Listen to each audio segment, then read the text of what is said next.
नमस्कार। आज गणेशोत्सव की धूम जो पूरे देश और दुनिया के अंदर प्रचुर मात्रा में दिखाई देती है, उसके बारे में आज जानने की कोशिश करते हैं। हिमालय के वासी देवादिदेव महादेव के अनमोल रत्न श्री गणेश जी संपूर्ण हिंदुओं के प्रथम आराध्य देव है। उनका जन्मोत्सव पूरी दुनिया में बड़े हर्षोल्लास के साथ सभी धर्म प्रेमी मनाते हैं। साथ में भारत में गणेशोत्सव मनाने का अपना एक अलग ही अनुभव है, आनंद है, श्रद्धा है, उल्लास है। इसमें से महाराष्ट्र का गणेशोत्सव तो विशेष रूप से प्रसिद्ध है ही, और महाराष्ट्र में भी पुणे का गणेशोत्सव जगत प्रसिद्ध है। यह उत्सव हिंदू पंचांग के अनुसार बड़ी धूमधाम के अनुसार उसको चतुर्थी की शुक्ल पक्ष की चतुर्थी भाद्र पद मास में मनाया जाता है। गणेश जी की प्रतिष्ठा संपूर्ण भारत में समान रूप से व्याप्त तो है ही। महाराष्ट्र इसे मंगलकारी देवता के रूप में व मंगल मूर्ति के नाम से बड़े श्रद्धा से पूजता है। दक्षिण भारत में इनकी विशेष लोकप्रियता कला शिरोमणि के रूप में है। मैसूर और तंजौर के मंदिरों में गणेश जी की नृत्य मुद्रा में अनेक मनमोहक प्रतिमाएं हैं। श्री गणेश जी हिंदुओं के आदि आराध्य देव है ही। हिंदू धर्म में गणेश जी को एक विशेष स्थान प्राप्त है। कोई भी धार्मिक उत्सव हो, यज्ञ हो, पूजन हो या कोई भी सत्कर्म हो या विवाहोत्सव हो, हर कार्य को निर्विघ्न संपन्न हो, उसके लिए गणेश जी की सबसे पहले आराधना, उनका अर्चन, बंदन, पूजन किया जाता है। महाराष्ट्र में सातवाहन राष्ट्रकूट चालुक्य आदि राजाओं ने गणेशोत्सव की प्रतिमा प्रतिमा चढ़ाई थी। छत्रपति शिवाजी महाराज ने श्री गणेश जी की जो उपासना करते थे वो कहीं जग जाहिर है। पेशवाओं ने गणेशोत्सव को बढ़ावा दिया और कहते हैं कि पुणे में कस्बा गणपति नाम से प्रसिद्ध गणपति की स्थापना शिवाजी महाराज जी की पूज्य मां जीजाबाई ने की थी। परंतु लोकमान्य बाल गंगाधर तिलक ने गणेशोत्सव को जो रूप स्वरूप दिया, उससे गणेश राष्ट्रीय एकता के प्रतीक बन गए। तिलक जी के प्रयास से पहले गणेश पूजा एक परिवार तक सीमित थी।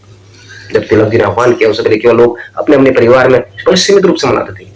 इस पूजा को सार्वजनिक महोत्सव रूप का देने का श्रेय जो जाता है वह लोकमान्य बाल गंगाधर तिलक को जाता है। और उस समय उन्होंने इसको धार्मिक कर्मकांड के आधार पर ही सार्वजनिक रूप से विकसित नहीं किया, बल्कि आजादी की लड़ाई में अहम योगदान देने के लिए और अस्पृश्यता अर्थात छुआछूत दूर करने के लिए और समाज को संगठित करने के लिए और आम आदमी के अंदर ज्ञान वर्धन करने का और उसको सबको मिलन का एक केंद्र बनाने का एक आंदोलन के रूप में इसको विकसित किया और उसे एक ऐसा स्वरूप दिया जिसने ब्रिटिश साम्राज्य की नींव हिला दी थी। इसलिए लोकमान्य बाल गंगाधर तिलक ने 1893 में जो गणेशोत्सव का जो सार्वजनिक बीजारोपण किया, वो आज बट वृक्ष के रूप में पूरे देश ही नहीं विश्व के कोने कोने में फैला हुआ है। लोकमान्य बाल गंगाधर तिलक जी का उद्देश्य सभी लोगों को एक साझा रूप से एकत्रित करने का था, जहां सब मिल बैठकर कोई एक नया विचार कर सकें और देश की आजादी के लिए इकट्ठा हो सकें और संघर्ष करें। इसलिए उन्होंने पहली बार पेशवाओं के पूज्य देव गणेश जी को बाहर लाया।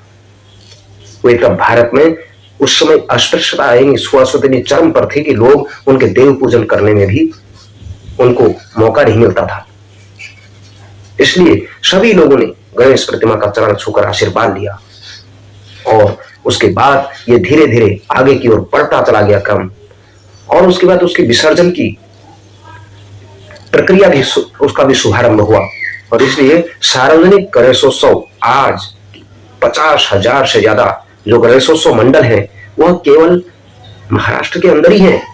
इसके अलावा आंध्र प्रदेश, कर्नाटक, मध्य प्रदेश और उत्तर प्रदेश और गुजरात में काफी संख्या में गणेशोत्सव मंडल उपलब्ध है। स्वतंत्र वीर सावरकर और कवि कोविंद ने नासिक में मित्र मेला संस्था बनाई थी। इस संस्था का काम था देशभक्तिपूर्ण पोवाड़े अर्थात मराठी लोकगीतों का एक प्रकार होता था, उसको आकर्षक ढंग से बोलकर सुनाना। इस संस्था के पोवाड़ों ने पश्चिमी महाराष्ट्र में धूम मचा दी थी। कवि कोविंद को सुनने के लिए लाखों लोग उमड़ पड़ते थे। राम रावण कथा के आधार पर वे लोगों में देशभक्ति का भाव जगाने में सफल होते थे। उनके बारे में वीर विनायक दामोदर सावरकर ने लिखा है कि कवि गोविंद अपनी कविता की अमर छाप जनमानस पर छोड़ जाते थे। गणेशोत्सव का उपयोग आजादी की लड़ाई के लिए किए जाने की बात पूरे महाराष्ट्र में फैल गई। बाद में नागपुर, वर्धा, अमरावती आदि शहरों में भी गणेशोत्सव ने आजादी का नया ही आंदोलन छेड़ दिया था। अंग्रेज भी इससे घबरा गए थे। इस बारे में रॉलेट समिति की रिपोर्ट में भी चिंता जताई गई थी। उस रिपोर्ट में कहा गया था कि गणेशोत्सव के दौरान युवकों की टोलियां सड़क पर घूम घूम कर अंग्रेजी शासन विरोधी गीत गा रही है। स्कूली बच्चे पर्चे बांट रहे हैं जिसमें अंग्रेजी हुकूमत के खिलाफ हथियार उठाने और मराठियों से महाराष्ट्र से शिवाजी की तरह विद्रोह करने का आह्वान हो रहा है। साथ ही अंग्रेजी सत्ता को उखाड़ फेंकने के लिए धार्मिक संघर्ष को उन्होंने जरूरी बताया। इसलिए यह जो गणेशोत्सव थे उस समय ये भारतीय स्वतंत्रता आंदोलन में एक महत्वपूर्ण भूमिका का निर्वाह इन्होंने किया। गणेशोत्सव में जो भाषण देते थे, जो स्वतंत्रता सेनानी उसमें योगदान देते थे, उनमें जो राष्ट्रवादी नेता थे उस समय के, उनमें थे वीर विनायक दामोदर सावरकर, लोकमान्य बाल गंगाधर तिलक, नेताजी सुभाष चंद्र बोस, बैरिस्टर जयकर, रैंगलर परांजपे, पंडित महामना मदन मोहन मालवीय, मौलिक चंद शर्मा, बैरिस्टर चक्रवर्ती और दादा साहब खापर्डे और सरोजिनी नायडू जैसे स्वतंत्रता सेनानियों ने इस गणेशोत्सव के माध्यम से अंग्रेजी सत्ता की नींव हिलाई थी। इसलिए कहीं न कहीं भगवान श्री गणेश जी के आह्वान का भी हमें स्मरण करना चाहिए, उनके योगदान का भी स्मरण करना चाहिए। भारत की आजादी की लड़ाई में निर्विघ्न रूप से हम लोगों ने कितने बड़े संकटों के बाद इस भारत की आजादी में उस गणेशोत्सव जैसे आयोजनों का भी महत्वपूर्ण योगदान रहा है। नमस्कार।